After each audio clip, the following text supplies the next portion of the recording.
जल्दी जल्दी अचीव कर सके। 100% पिन में क्या है, सबसे पहला कि हमें 100 पीवी का बिजनेस हर महीने करना आना चाहिए। हमें 10,000 रुपए का बिजनेस करना आना चाहिए, चाहे उसमें सेल्फ यूज है, चाहे उसमें प्रोडक्ट की सेलिंग है। और क्योंकि हम बिजनेस में है जो कि वॉल्यूम ओरिएंटेड है और वॉल्यूम से हमें पैसे आएंगे, तो हमें खुद का काम तो पहले सीखना ही पड़ेगा। अगर हम ये सोचते हैं कि हम कुछ नहीं करेंगे और लोगों को हम ज्वाइन करा देंगे, वो वॉल्यूम क्रिएट करेंगे और उसको हम एंजॉय करेंगे, तो you are mistaken, because everything will start from you. The person who is sitting on your chair is very important in your organisation and he is the first person and he is none other than you. आप ही हो वो। आपको सबसे पहले एक बढ़िया इंसान और एक बढ़िया डिस्ट्रीब्यूटर बनना पड़ेगा, उसी के बाद आपकी डुप्लीकेशन होने वाली है। तो सबसे पहले सीखिए 100 पीवी किस तरीके से मैं हर महीने करूंगा। पहला क्राइटेरिया 100% पिन की। The second one is SOP programme, standing order programme. क्या चीज है ये? इसमें 3 चीजें आती हैं। First one is SOCD, standing order CD programme. Second one is BOM, book of the month programme. And third one is lamp lighter, जो कि हमारी मैगजीन है। अगर ये तीनों चीजों की सब्सक्रिप्शन आपके पास है तो आप एसओपी प्रोग्राम पे हो। ये बिजनेस में ज्यादा इन्वेस्टमेंट नहीं है, लेकिन थोड़ी इन्वेस्टमेंट है, और इन्वेस्टमेंट मेंटेलिटी भी रखनी चाहिए हमें, एक बिजनेसमैन मेंटेलिटी रखनी चाहिए। ओवर कॉशियस होके ये बिजनेस नहीं चलता है। कुछ लोग होते हैं जो ओवर कॉशियस हो जाते हैं। देखो, इमोशंस हर इंसान के पास होते हैं। Everybody is emotional here. सबको फियर है, सबको खुशी होती है, सबको सैडनेस आती है। ये इमोशंस हैं जो कि हर एक इंसान के पास होते हैं, लेकिन आप उसको यूटिलाइज कैसे करते हो, दैट इज वेरी इंपॉर्टेंट। एक मिस्टर ए है, इस बिजनेस में आए और उनके पास भी इमोशन है फियर का। वो कहते हैं कि अगर इस बिजनेस में आए हैं तो प्रॉपर तरीके से अगर काम नहीं करेंगे तो कहीं फेल ना हो जाए, लोग मुझे क्या बोलेंगे, ये इस चीज का उनको फियर है। और मिस्टर बी है, इस बिजनेस में आए, उनके पास भी इमोशन है फियर का, और उनको ये फियर है कि इस बिजनेस में आ तो गए हैं, खामखा ऐसे ही पैसे ना लगा दें, कहीं पैसे भी बर्बाद हो जाएंगे। फियर दोनों को ही है, लेकिन एक नेगेटिव थिंकिंग का मालिक है जिसको ये फियर है कि कहीं पैसे लगा के मैं अपने पैसे गवा ना बैठूं, और दूसरे को इस बात का फियर है कि जो भी काम इस बिजनेस में करना चाहिए उसको मैं कर लूं ताकि मैं कामयाब हो जाऊं। सो ओवर कॉशियस होके आप कामयाब नहीं हो सकते हो। आपकी गाड़ी में हरदम कुछ ना कुछ टूल्स होने चाहिए। Tools in the sense books and CDs. आपके गाड़ी में छोटे मोटे कुछ प्रोडक्ट्स भी होने चाहिए, ताकि आप जहां भी प्रोडक्ट डेमो करो वहां पे आप डिस्प्ले कर सको उन प्रोडक्ट्स को, आपकी सेलिंग हो जाएगी। हर आदमी इस बिजनेस को ज्वाइन करने के बाद नहीं आगे बढ़ता। कई बार कुछ कंज्यूमर्स बन के रह जाते हैं। कुछ लोग जो है वो ज्वाइन भी नहीं करते, लेकिन आपके कंज्यूमर्स बन जाते हैं। वो अब तभी हो पाएगा अगर आपके पास इन्वेस्टमेंट मेंटेलिटी होगी और कुछ ना कुछ सामान, कुछ ना कुछ प्रोडक्ट्स और कुछ ना कुछ टूल्स आपकी गाड़ी में हरदम होने चाहिए। सो पहला क्राइटेरिया 100% पिन का क्या है, 100 PV. Second criteria is you must be on the SOP programme, and third one is book of the month, and fourth one is your credit card. That is mandatory now. Not इसलिए नहीं कि ब्रिट ने कहा है, इसलिए कि Indian government कहती है। That is a KYC programme, know your customer programme. आपके बैंक वालों ने भी, आपकी गैस एजेंसी वालों ने भी आपसे पेपर्स लिए होंगे। इसी तरीके से ब्रिट का स्टूडेंट होना चाहते हैं आप, ब्रिट से एजुकेशन लेके एमबीए में कामयाब होना चाहते हैं, तो you must have a brit card with you. ये जो 4 क्राइटेरियाज हैं, ये आपको एक कोर एबीओ बनाएंगे, 100% पिन पे बनाएंगे। पहला काम होना चाहिए आपका, आप 100% पिन पे जाएं। सेकंड वन इज, अब आपको ईगल बनना है। ईगल बनने का क्या क्राइटेरिया है? पहला क्राइटेरिया, आप 100% पिन पे होने चाहिए, आप खुद 100% पिन पे होने चाहिए, पहला क्राइटेरिया। सेकंड वन, आपकी कम से कम 6 स्पॉन्सर्ड लेग्स होनी चाहिए, 6 sponsored legs minimum. Third criteria 6 legs on functions, 6 legs आपकी फंक्शंस में, इस टाइप के फंक्शंस में बैठी होनी चाहिए। Fourth 15 heads on functions, husband wife are 2 people, 15 आदमी आपके फंक्शंस में आने चाहिए। फिफ्थ वन इज आपकी कोई 4 लेग्स मिनिमम 300 पीवी पे हो, उनको चेक आता हो, उनको पीवी चेक आना चाहिए। 4 legs on PV checks. Next criteria 4 legs on SOP, आपकी कोई 4 लेग एसओपी प्रोग्राम पे होनी चाहिए। And seventh one is total 10 numbers on SOP, 10 ABOs जो हैं वो एसओपी प्रोग्राम पे होनी चाहिए। अगर ये 7 क्राइटेरिया फुलफिल करते हो तो आप ईगल हो। अगर आप ईगल हो तो आपका स्ट्रक्चर बहुत अच्छा है।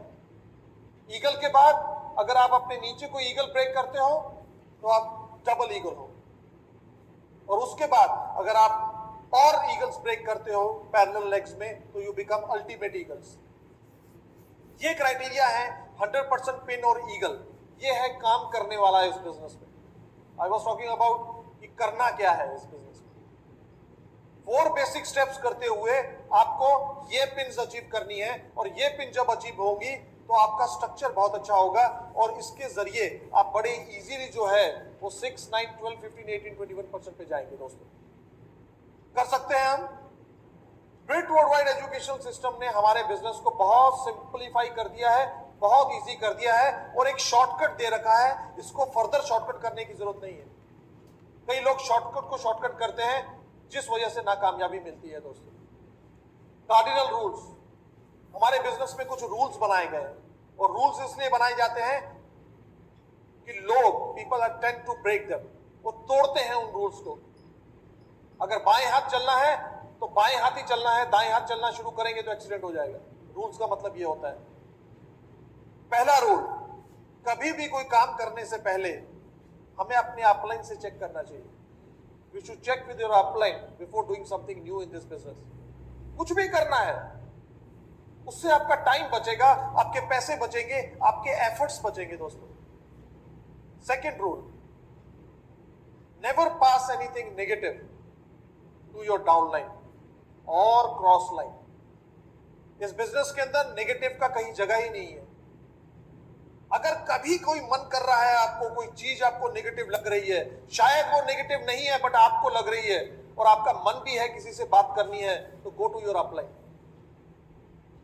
But never throw negatives to your downline और cross line. Third cardinal rule, never mess with money. बहुत बढ़िया बात है, कोई बात नहीं, लेकिन जो डाउनलाइन ने पैसे दिए हैं उसके आपको पीवी डलवाने चाहिए। साफ सुथरा ईमानदारी का बिजनेस है दोस्तों ये। Next cardinal rule, never mess with anybody's ego. Very very important. हमारे घर के बिल्कुल सामने एक डॉक्टर साहब रहते थे। हमने उनको ये बिजनेस प्लान दिखाया, उनको ये बिजनेस समझ में नहीं आया 1 साल, और उस 1 साल के अंदर मैं बार बार उनके पास जाता रहा।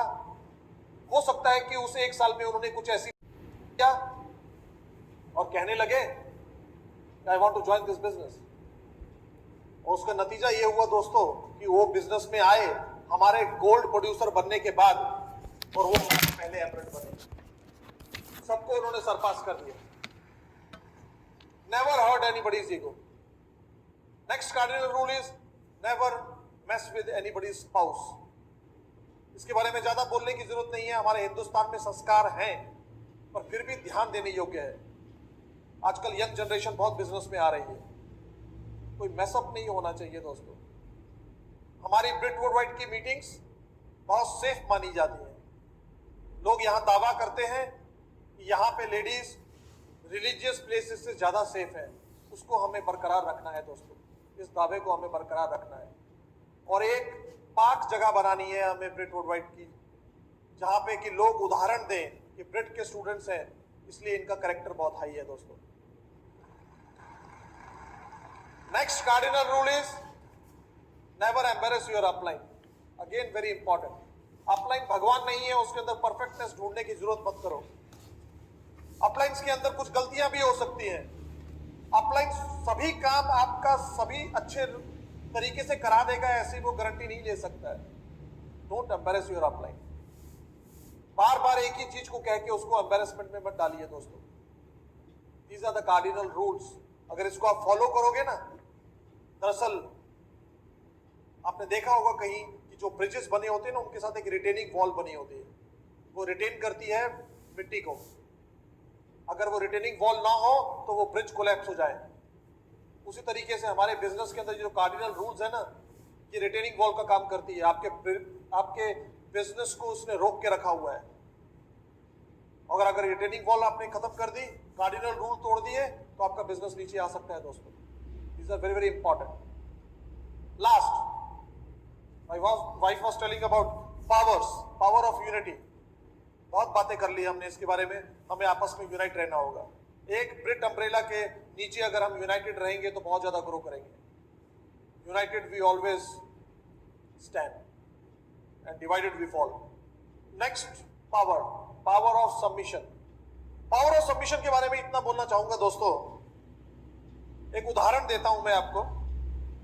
ये मेरे पास एक पेपर है और ये कुछ तकलीफ सहने के लिए तैयार नहीं है। समझ लीजिए कि हम हैं ये। जब हम सबमिशन देते हैं ना किसी को, तो हमें कुछ कष्ट हो सकता है, क्योंकि हमने सबमिशन दे दी बिमल जैन जी को। जैन साहब जो बोलोगे करने को तैयार हो। तो वो मुझे कहने लगे कि हर इतवार को मीटिंग पे आना। हम तो ऑफिस जाया करते थे हर इतवार को, हमारी मीटिंग होती थी 2 से लेकर 4 बजे तक। हमने अपने आप को डिसिप्लिन किया, कमिटेड किया, सबमिटेड थे हम लोग अपलाइन के प्रति। थोड़ा कष्ट हुआ, लेकिन हम लोग ऑफिस से 2 से लेकर 4 बजे तक इस मीटिंग को अटेंड करने के लिए आते होते थे। जहां भी सबमिशन होगी वहां पे कष्ट होगा, लेकिन सबमिशन नहीं होगी तो कामयाबी नहीं होगी दोस्तों। अब इस पेपर के अंदर भी सबमिशन की भावना नहीं है, कष्ट सहने की भावना नहीं है। इसकी मंजिल तो है मिस्टर सुभाषिष घोष के पास जाना, लेकिन क्योंकि इसके अंदर सबमिशन नहीं है, कष्ट सहने के लिए तैयार नहीं है, तो अगर मैं इनको फेंकूंगा भी तो ये लौट के मेरे पास ही आएगा। लेकिन बाद में इसने सबमिशन कर दिया अपने अपलाइन को, और ये कहने लगा कि मैं कष्ट सहने के लिए तैयार हूं। इसको कुछ कष्ट हुआ जरूर, लेकिन इस कष्ट का फायदा क्या हुआ दोस्तों? अब ये जो है अपनी मंजिल तक पहुंचने के लिए तैयार है।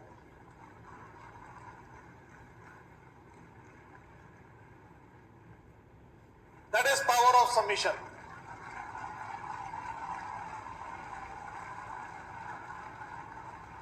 And last one is power of spoken words. मेरा हाथ बिल्कुल ठीक है।